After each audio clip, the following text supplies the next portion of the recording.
गुफा हो। अब पहाड़ की गुफा हमसे ज्यादा आप जानते हैं, मैंने गुफा नहीं देखी यहाँ की अभी। दर्शन तो कर आया हूं केदारनाथ तक, गंगोत्री जमुनोत्री तक, बद्रीनाथ का दर्शन करते ही हूं, मेरे भगवान ही हैं, परंतु अभी गुफा मैंने बढ़िया नहीं देखी। और ऐसी गुफा सरीखे इसकी नाप है जैसे नारायण नारायण कुछ 100-200 आदमी उसमें रह सके। नारायण आंखें जैसे अंधी कुआं सरीखे हो, पेट जैसे बहुत बड़ा सरोवर सूखा हुआ हो, ऐसा लिखा है। ब्रजवासी तो यहां तक कहते हैं जहां इसकी अलके गई छटक करके वो अलीगढ़ हो गया, वहां अलीगढ़ बसा। जहां उसका गर गिरा, गरा गटई, वो आगरा हो गया। जहां तक उसका हाथ गया वो हाथरस हो गया। अब ये तो ब्रजवासी जाने और आगरा हाथरस और अलीगढ़ वाले जाने कितने लंबे चौड़े हैं, क्या है, कैसे हैं। हम तो ये कहेंगे राक्षसी थी, भगवान ने उसका उद्धार किया। अहो बकीयम तनकालकूटम जिघांसया पाययदप्य साध्वी लेभे गतिम धातृचिताम ततोन्यम कंबादयालम शरणम ब्रजेमा। जैसे कहते हैं अहो इत्याश्चर्यम इयम बकी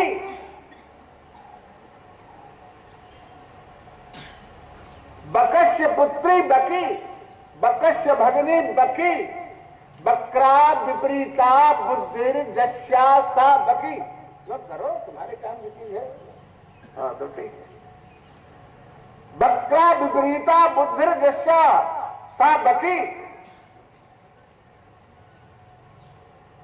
बकासुर की बहन है, बकासुर की पुत्री है, विपरीत इसकी बुद्धि है, ये बकी है। फिर भी अहो बकीयम अस्तन कालकूटम, अस्तर में कालकूट विष लगा दिया है। जिघांसया, मारने के लिए कालकूट विष लगा लिया है। यद्यपि देखने में बहुत सुंदरी है, यद्यपि साध्वी। अहो बकीयम स्तन कालकूटम जिघांसया पाययदप्य साध्वी, फिर भी लेभे गतिम धातृचिताम ततोन्यम, धातृचिताम गतिम लेभे। कहां तो मारने के लिए आई थी, कहां माता के सदृश प्राप्त होने वाली, माता को प्राप्त होने वाली गति को प्राप्त किया, मुक्त हो गया। कहते हैं कंबा दयालुम शरणम ब्रजेमा, इनके अतिरिक्त कौन सा ऐसा दयालु है जिसकी शरण में हम लोग जाएं।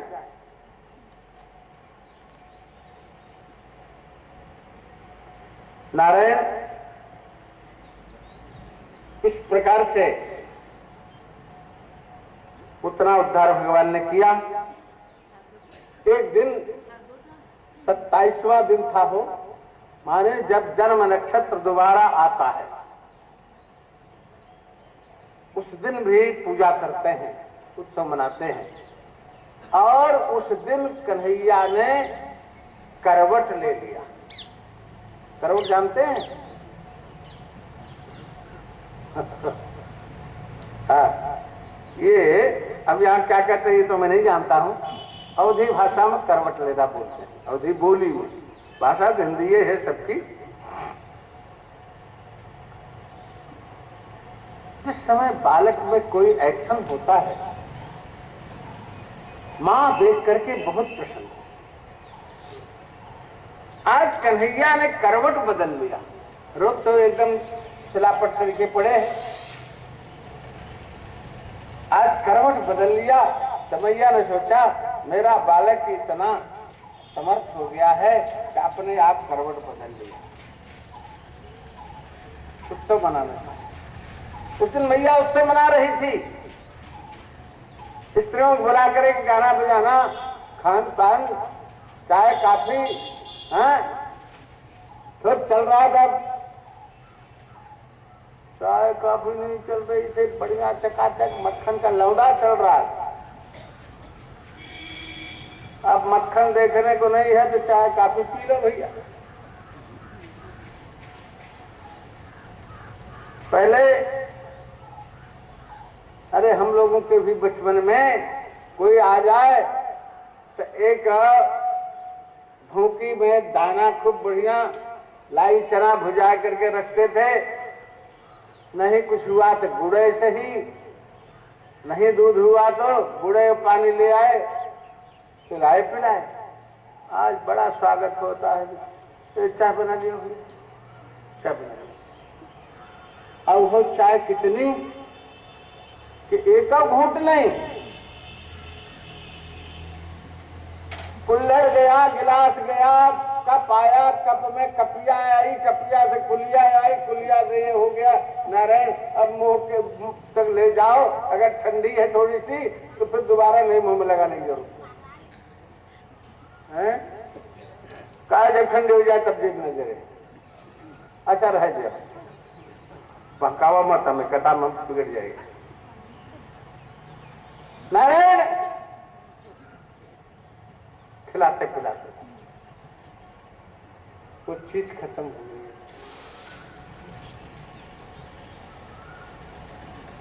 क्या कह रहे थे गुरुबा जी? हाँ, उत्सव मन रहा था, खिला पिला रहे थे, सबको स्वागत सत्कार कर रही थी। और कन्हैया को छकड़ा के नीचे पलना डाल करके लटा दिया। इतने में सक्टासुर आया, कंस का भेजा हुआ, और देखा कि अभी छकड़े से इसको दबा दे, ये साफ हो जाए। जैसा छकड़ा वहां से ले आकर के पलने के ऊपर डालता है, तैसे कन्हैया ने जरा सा पैर से जरा सा ठोकर दे दिया। छकड़ा तो आकाश में चला गया और सक्टासुर जाके जमुना जी में गिर के मर गया, और सकट भी गिर गिरा करके टूट गया। सब लोग दौड़े, अरे क्या हुआ, कैसे छकड़ा गिरा, किसने छकड़ा उल्टा? देखने वाले बालकों ने कहा लाला ने, कन्हैया ने किया है। किसको विश्वास होगा? कभी एक महीना का बालक नहीं है, इसने अपने ठोकर से छकड़ा को लूट दिया। सब बालक झूठ बोलते हैं। नारायण सक्टासुर का उद्धार हुआ। एक दिन तृणावर्त आया और नारायण तृणावर्त ने आवर्त में पूरे गांव वालों को प्रभावित कर लिया, और मैया के गोद से कन्हैया को भी उठा लिया, लेके आकाश में चला गया। और वो मथुरा ले जाना चाहता था, और कन्हैया ने वहीं उसकी नेटी दबाई और वहीं से गिरा एक पत्थर के चट्टान पर। वो तो चटनी हो गया और कन्हैया उसके छाती पर खेल रहा है। मैया ने धीरे से उठा लिया। नारायण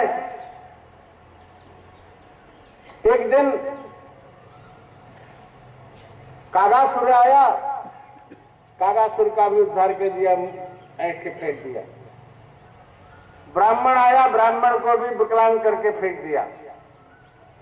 ऐसे लोग आते गए, धीरे धीरे इनका उद्धार होता गया।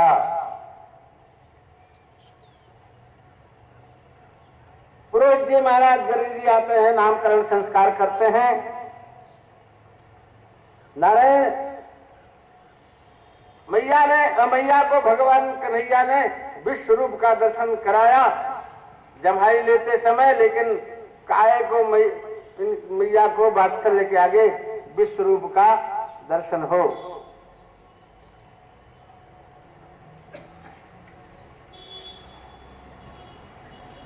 धीरे धीरे धीरे धीरे बालक थोड़ा सा बड़े।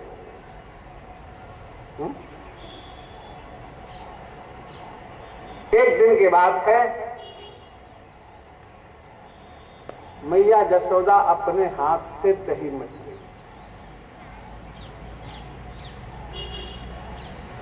क्षौमंबास पृथुकट तटे बिभ्रति सूत्रनद्धम पुत्र स्नेह स्मृत कुट युगम जात कंपम सुशुभ्रु रज्जाकर शस्त्र भुज चलत कंकड़ कुंडले च सुन्नम वक्त्रम कबल विगलत मालती निर्ममंथा।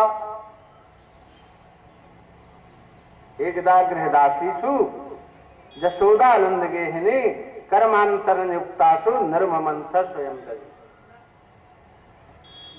दासियों को अन्य कामों में लगा दिया और मैया स्वतः दही मथने लगी। कभी लाला जगो नाय और जगेगो तो मक्खन मांगेगो। नारायण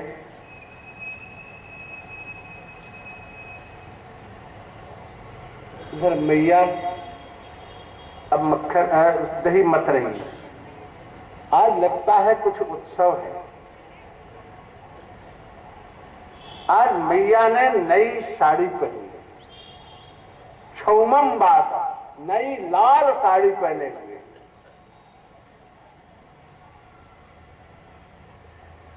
और कमर कस रखी है।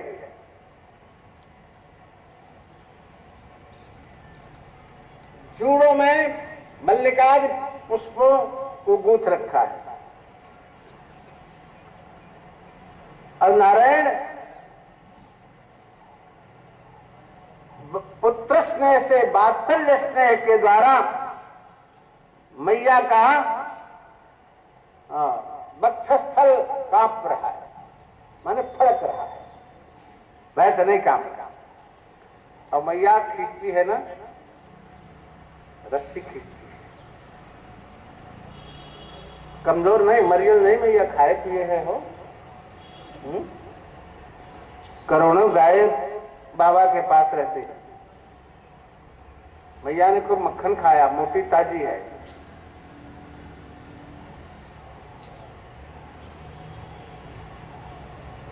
कंकड़ कुंडले रज्जा करशस्त्रव भुज चलत कंकड़ कुंडले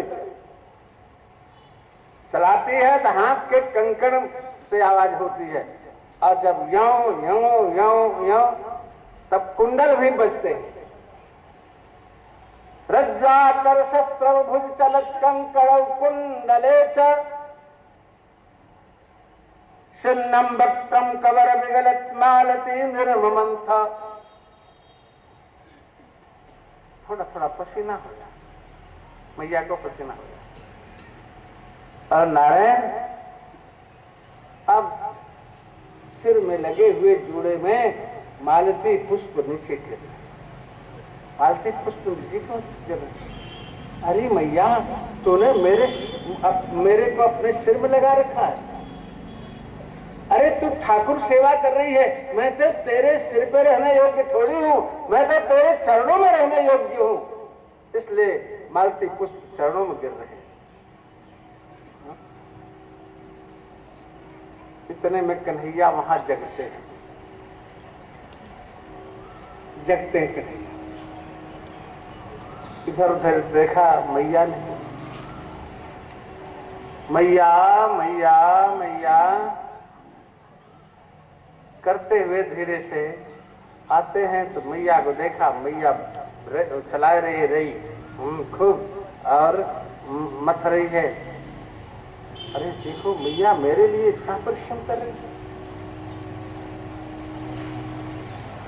भगवान जाकर के मैया के पहले वस्त्र को पकड़ते हैं, फिर खड़े होते हैं, फिर मैया के हाथ को पकड़ लेते हैं।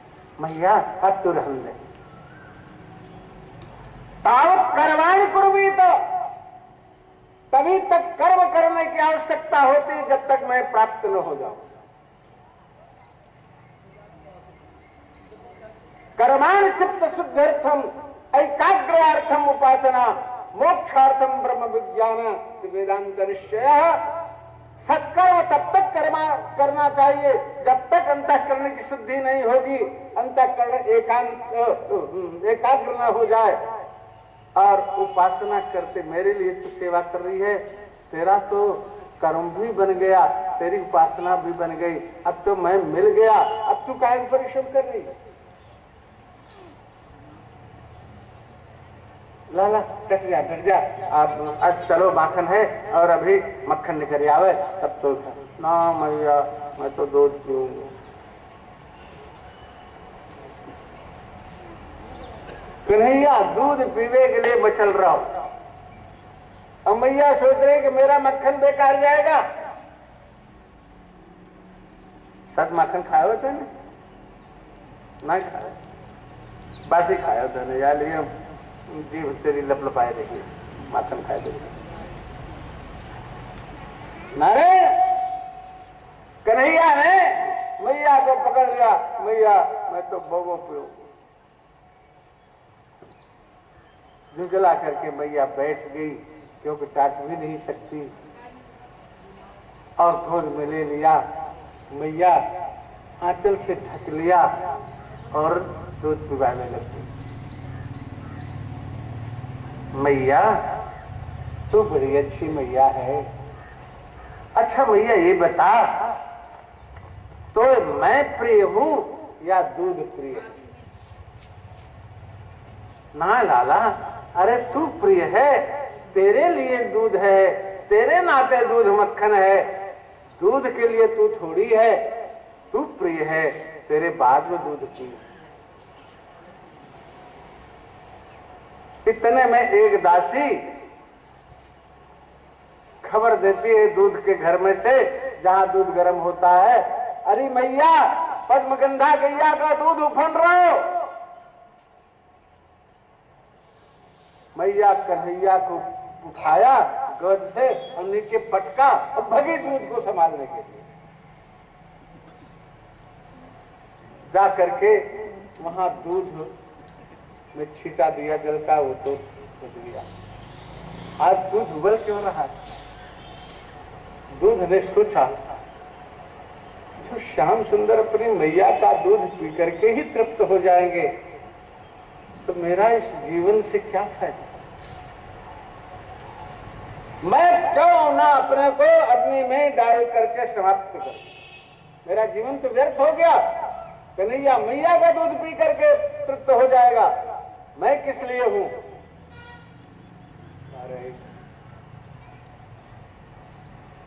दूध ने अपने को जला डालना चाहा, लेकिन जब मैया जाकर के दूध पर जल दे देती है, जल ही तो जल रहा था, दूध थोड़ी जलता है। जब जल को पा गया तो दूध ठंडा हो गया। इधर कन्हैया सोचने लग गए, जब मैया गई दूध को संभाले हुए, तभी तो मैया कह रही कि तू प्यारा है, अब मैं प्यारा नहीं हूं, दूध प्यारा है। मुंह पटक करके चली गई, पटक करके चली गई, तो मैं नहीं प्यारा हूं, दूध प्यारा है। अच्छा, तो आया इनको क्रोध, क्यों कभी पेट नहीं भरा था, क्रोध आया तो मटका बड़ा सा था, हो छोटा मटका नहीं था, मटका ढुलके नहीं तो माताएं एक झीकन लगाती हैं। झीकन जानते हैं ना? आप सब नहीं जानते, मैं जानता हूं। पहले कुंडली कहाँ रह गई यार? 2-3 थे पत्थर या ईटा 2-3 तरफ से लगा देती थी, जो मटके को ढुलकने नहीं देते। नीचे पेंदी में हो, उसको हमारे यहाँ झीकन कहते हैं, अवधी भाषा में। लोढ़िया वगैरह लगा दिया, तो भगवान ने निकारा वही लोढ़िया एक, और मटके में दे मारा, मटका तो गया फूट, और मटके में भरा हुआ और चला दही, माखन चमचमाता हुआ पूरे मणिमय आंगन में फैल गया। अब डर गए कि मैया आएगी तो मारेगी, भाग जाना चाहिए यहाँ से। भागे, उसी दही में से चल रहे हैं, नहीं लगे हुए से पैरों से चल रहे हैं तो जहां जा रहे हैं अपने आप छाप पड़ रहा है, वो छाप बताता जा रहा है कि इधर से गए हैं।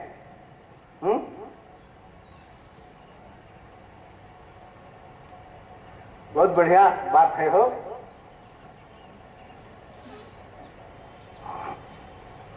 घर में घुस जाते हैं, किस घर में घुस जाते हैं जिसमें मक्खन रखा रहता था,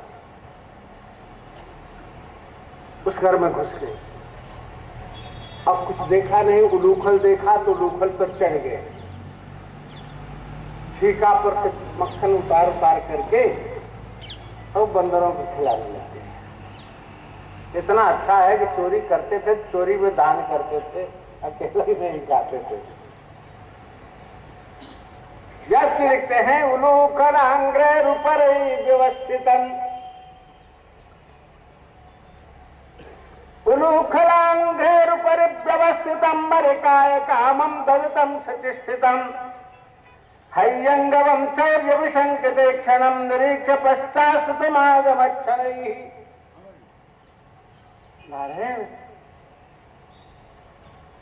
चढ़ करके मक्खन निकाल करके जथा कामम ददत मरकाय जथा कामम ददत, जितनी बंदरों की इच्छा थी उतना खिला रहे, जबरदस्त खिला रहे, और खाओ और खाओ और खाओ। इन्हें कितना एक फेंक दिया, उसके बाद चले आए लेकर के। नारायण और कैसे लग रहे हैं? हे हो जैसे चोर ताकता ऐसे ताक रहा। विशंकतम चौर्य विशंकिते क्षणम हय्यंगवम चौर्य विशंकिते क्षणम। इधर देख रहे हैं, भाई इधर देख, कोई आ तो नहीं रहा।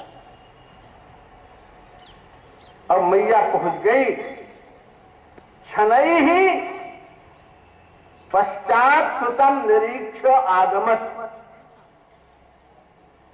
धीरे से मैया सुत को बाने कन्हैया को देख करके आ गई। अब क्या करें? उतर के भागे। अब मैया ने लिया साथी और मैया दौड़ने लगी पीछे पीछे, कन्हैया आगे आगे भागने लगी। इस घर से उस घर में, उस बरामदे से उस बरामदे, उस आंगन से उस आंगन। छोटा घर था नहीं था हो, कई आंगन थे वो नंद बाबा के घर में। मैया मोटी तो थी ही और मक्खन निकालते निकालते थक भी गई है, तो परेशान होकर के ठाड़ी हो जाती है। लाला मत भाजे, ले आजा, मैं अब मारूंगी ना तो। फेंक दिया लसिया को, आगे आगे मैया मारे, चाहे कछु कर ले, मारे मत। ना लाला तो मारूंगी नहीं। अच्छा मारूंगी नहीं, बांधूंगी जरूर तो। मैया ने सोचा कि डरा हुआ है, थोड़ी देर बांध दूंगी तो शांत हो जाएगा, मैं अपना घर का भी काम कर लूंगी। अब उसी उलूखल में बांध दिया। रस्सी ले आती, बांधती है, लेकिन बंधवे नहीं करते हैं। कन्हैया ने इसका दृष्टांत क्या है सोचो। कन्हैया ने देखो, मैया मुझको छोड़ चली गई। अगर मैया तू अपने पास न रखेगी तो मैं उखल के संग चला उखला। वो माने सह दूरस्थ खल दुष्ट अस्ति। मैं उस खल का संग करूंगा, तू अपने पास हटाएगी तो जा करके उलूखल पर चढ़ करके चोरी करेगी।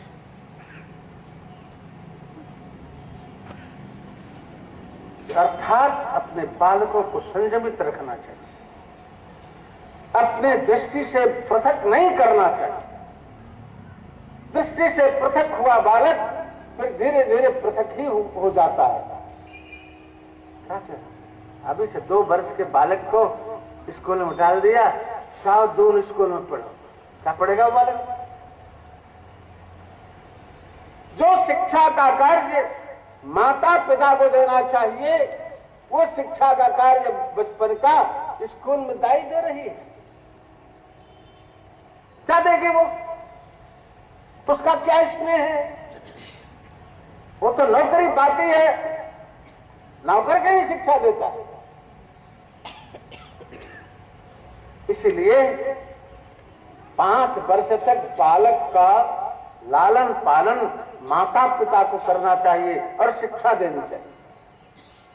फिर उपनयन संस्कार करा करके फिर गुरुकुल में डालना चाहिए। गुरु शिक्षा देता है, वेतन भोगी शिक्षा नहीं देता है। आज तो स्कूल में कोई शिक्षा नहीं होती है, ट्यूशन करते हैं लड़के। क्या कहते हैं उसको आजकल ट्यूशन को? कोचिंग करते हैं। प्राइमरी के बच्चे हैं सो कोचिंग करेंगे, मिडिल के हैं सो कोचिंग करेंगे, हाई स्कूल के हैं वो कोचिंग करेंगे, ग्रेजुएशन के हैं वो कोचिंग करेंगे। कंपटीशन के बच्चे को कोचिंग करते हैं, स्कूल में कहीं पढ़ाई नहीं। स्कूल खोलने से क्या फायदा? स्कूल खोलने से फायदा है खूब फीस आवे, खूब अध्यापकों को दक्षिणा दो और बाकी बचा के धर लो। यही हो रहा है, पढ़ाई नाम की चीज नहीं। दाई क्या पढ़ावे?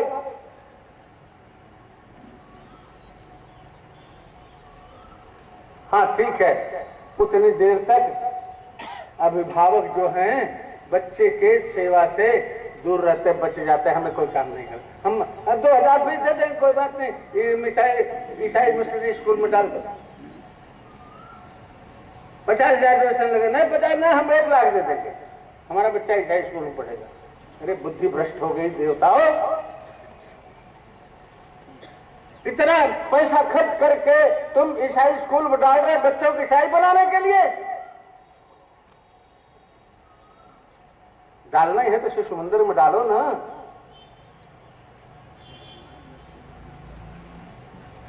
नहीं, ईसाई स्कूल में डालो।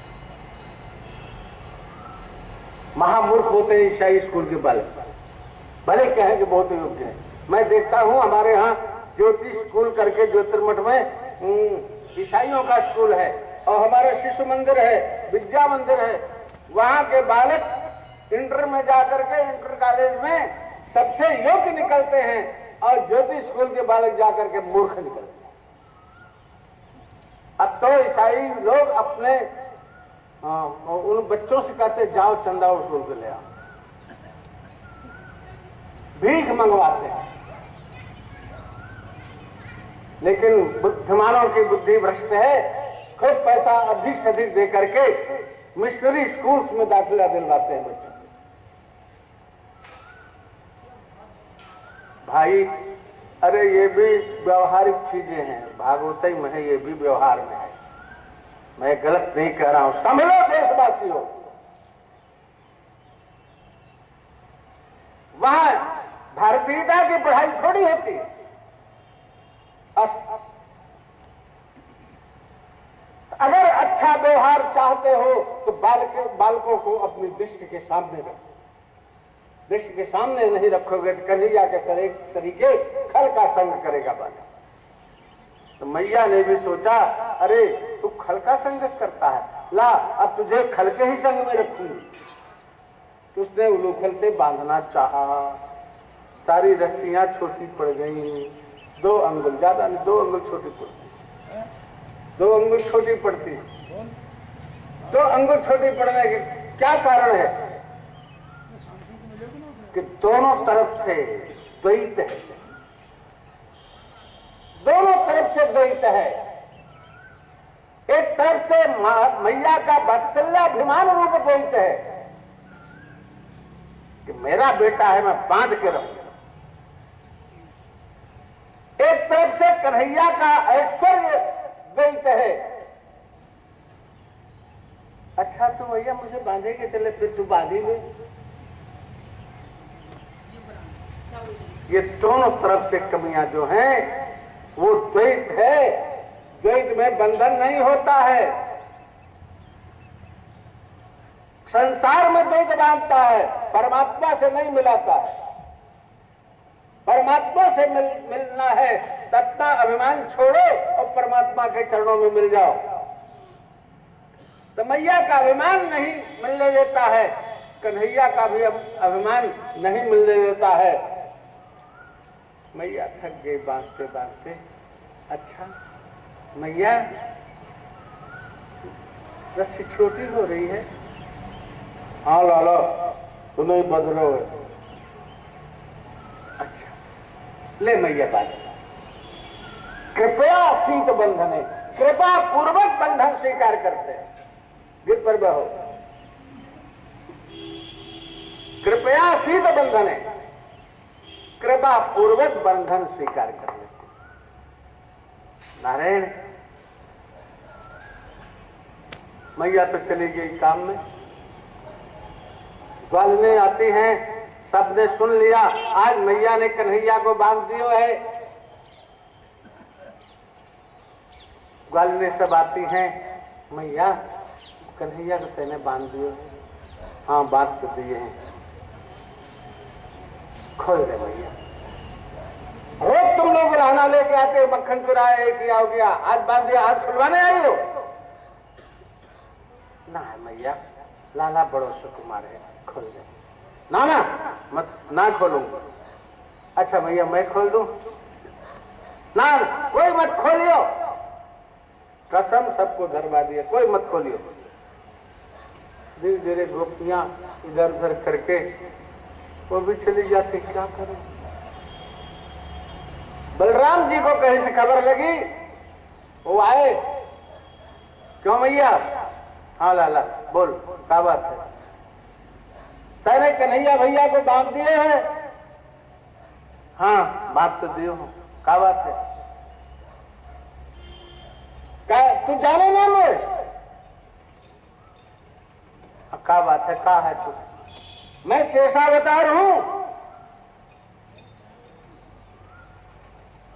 मैया ने दादा बड़े जोर से तेरी शेषावतार की जय जय करूं।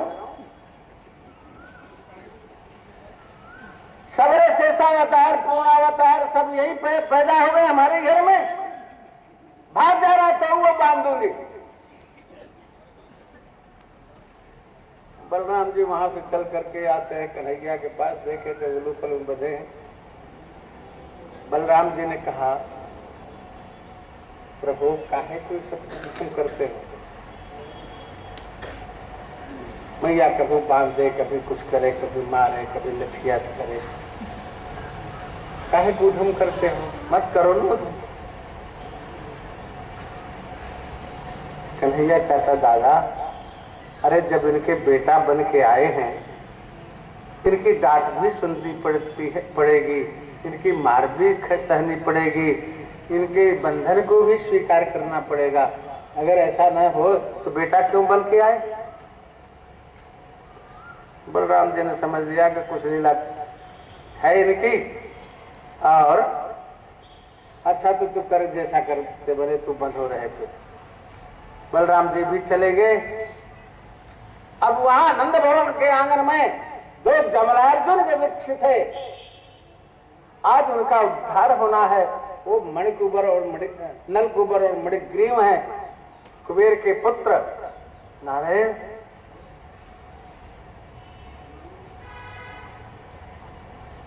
भगवान धीरे धीरे धीरे धीरे खुसकते जाते हैं, उन दोनों पेड़ों के बीच से निकलते हैं और जरा से झटका देते हैं। लोखर फंस गया है, झटका देखते हैं, दोनों पेड़ तो गिर जाते हैं। उसमें से दो पुरुष पैदा होते हैं, एक नलकुबर एक मणिग्रीव। दोनों स्तुति करते हैं भगवान की, स्तुति करके अपने धाम को चले जाते हैं। ये कौन है मणिग्रीव और नलकुबर? ये कुबेर के पुत्र हैं। ये जल क्रीड़ा कर रहे थे देवांगनाओं के साथ, दक्षिणियों के साथ। नारद जी उधर से निकले, देवियां तो वस्त्र पहन लेती हैं, ये दोनों लठ के तरीके खड़े रह गए। नारद जी ने देखा कहा, रे दुष्टो, तुम्हें जरा से भी तमीज नहीं, जाओ तुम वृक्ष ही हो जाओ। चरणों में गिर पड़े, कहा प्रभु रक्षा करो। कहा ठीक है, जाओ तुम, होगे तो जरूर वृक्ष, लेकिन नंद भवन में होगे। जब भगवान कृष्ण का अवतार होगा तो वे तुम्हारा उद्धार करेंगे। नारायण, इधर वृक्षों के गिरने की आवाज पूरे गोकुल में हो गई। सब लोग भागे भागे आते हैं, सब लोग भागे भागे आते हैं। मैया, कन्हैया को तो उठा लेते हैं, रस्सी खोल देते हैं। बाबा भी दौड़े आते हैं, रस्सी खोल करके कन्हैया को गोद में ले लेते हैं। और उस दिन बाबा बहुत नाराज है, यशोदा मैया के ऊपर बहुत नाराज है। अरे तेरी हिये की फूट गई, नेक सो छोरा तू उखल में बांध दियो, दोनों पेड़ हर्राए के गिर गए। नारायण की कृपा से बच गया कन्हैया। आज का हो तो अगर कन्हैया कछु है जाते तो। यहां तक क्रोध में कह गए कि या तो तू घर छोड़ के चली जा, या मैं कन्हैया को लेकर के कहीं चलो जाऊं। यहां तक क्रोध में कहकर या बाबा ने, और लेकर के कन्हैया को चले आए अथाई गोष्ठ में। लाला चल, अब तू मैया के पास मत जाए, मैया तो मारे, कूटे, बांधे। हाँ बाबा, अब मैया के पास नहीं। अब मैया रह सके क्या कन्हैया के बिना? अब मैया यहाँ नंद भवन में रो रही है। नारायण, बाबा नंद कन्हैया को लेके जाते हैं। दिन तो बीती चुका था, गैया को दूहा, दो करके कन्हैया को पिलाया, अपने भी दूध पी लिए, और दोनों बाबा बेटा और सो गए।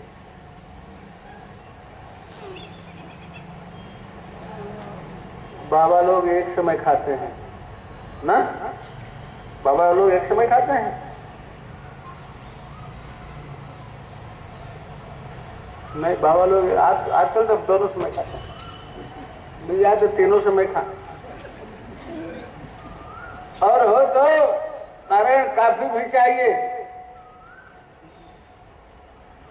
चाय भी चाहिए, काफी भी चाहिए, पकौड़ी भी चाहिए, रसगुल्ला भी चाहिए, मलाई भी चाहिए।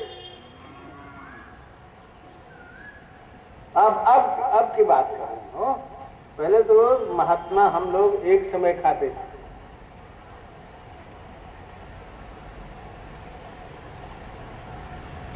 तो बाबा कन्हैया को ले दूध पिला के सो गए थे, और रात में कन्हैया को लगी भूख।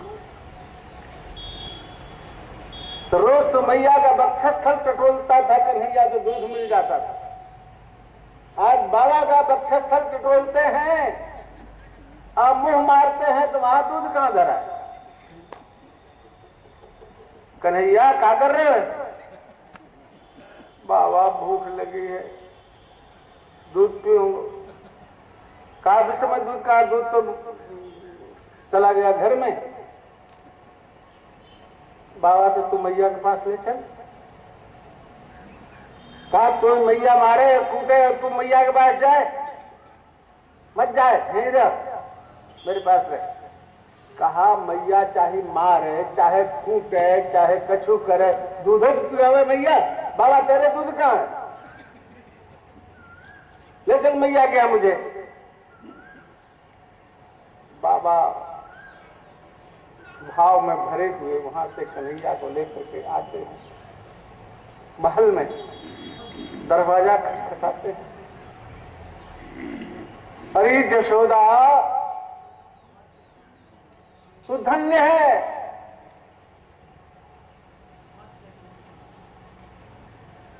कन्हैया तेरे बिना नहीं रह।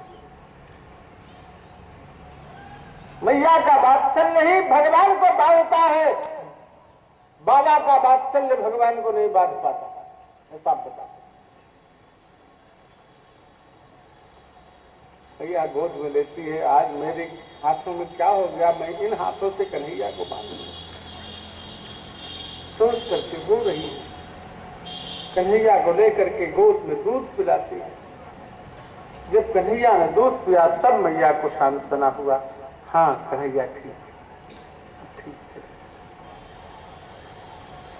पुरुखल बंधन इस प्रकार से पूर्ण होता है। नारायण बड़ी सुंदर सुंदर चर्चा बाल लीला में है। नारायण अब धीरे धीरे कन्हैया और बड़े हो गए, घरों में चोरी करने लग गए और उलाहना तो आता ही था। मैया भी प्रसन्न होती थी, बाबा भी प्रसन्न होते थे। नारायण अब धीरे धीरे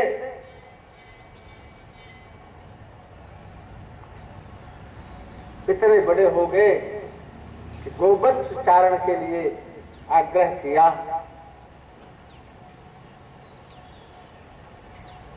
मुहूर्त देख करके चांडिल्य महाराज ने ग्वाल बाल को गोवत्स नहीं चराएंगे तो और कौन सा काम करेंगे, यही तो काम ही बदल गया, सबका अलग अलग हो गया, यही तो झगड़ा का कारण हो रहा है। ग्वाल गोवत्स चारण करते हैं, कृषि गौरक्ष वाणिज्यम वैश्य कर्म स्वभावजम।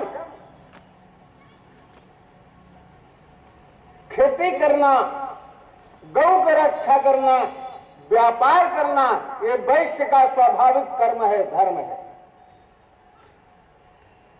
तप करना, विद्या देना, विद्या लेना, सारे समाज को शिक्षित करना, ये ब्राह्मण का कर्म है और धर्म है। क्षत्रिय सारे समाज की रक्षा करे, ये छात्र धर्म है।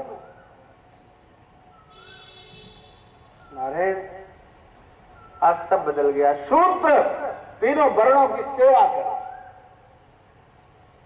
जो शरीर प्रधान है वो तीनों वर्णों की सेवा करते थे।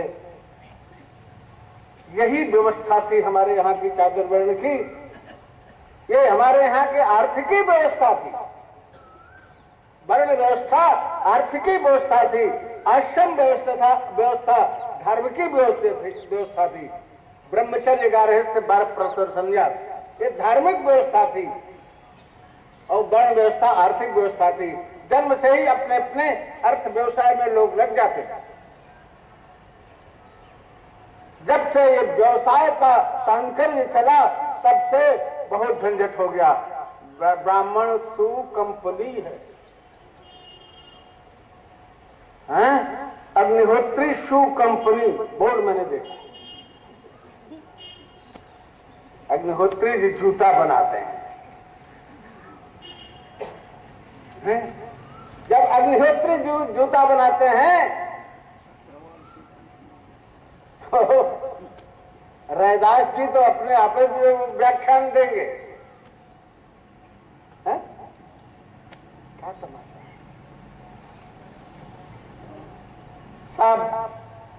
सब कर्म में सांकर्य हो गया है। जब तक कि फिर से लौट करके अपने प्राचीन पद्धति पर नहीं आवेंगे तब तक हम सम्यक व्यावहारिकता में सुखी नहीं। कब तक चलेगा, जब तक चलेगा तब तक चलेगा, देखी जाएगी। नारायण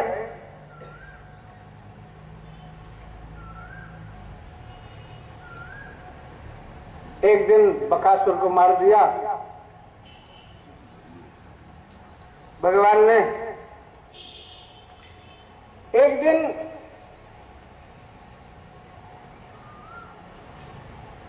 छाप का समय था, ग्वालवाल पहुंचे जमुना किनारे। अघासुर के मरने के बाद की घटना बता रहे हैं। अगासुर तो मर गया, जान दो। वहां तक राक्षसों को मारते फिरेंगे, वो भगवान का काम है। अपन थोड़ा दूर रहे राक्षसों से तो ठीक है। आ गए,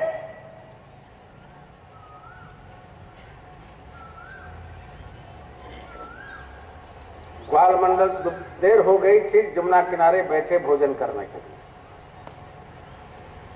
कैसे बैठे हैं?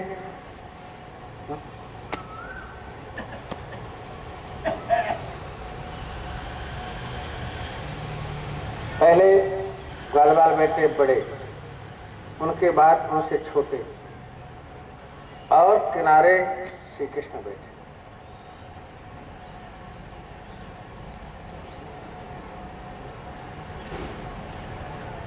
नारायण,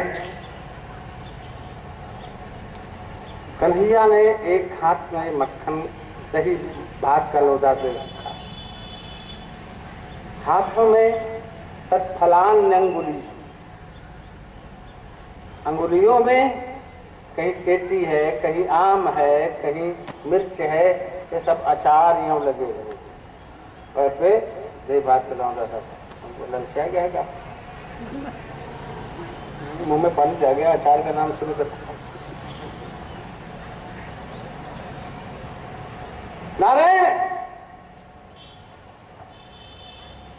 और एक हाथ से कहीं इस ग्वाल के छाक में से, कहीं इस ग्वाल के छाक में से, कहीं इस ग्वाल के छाक में से ले करके छीन करके खा रहे।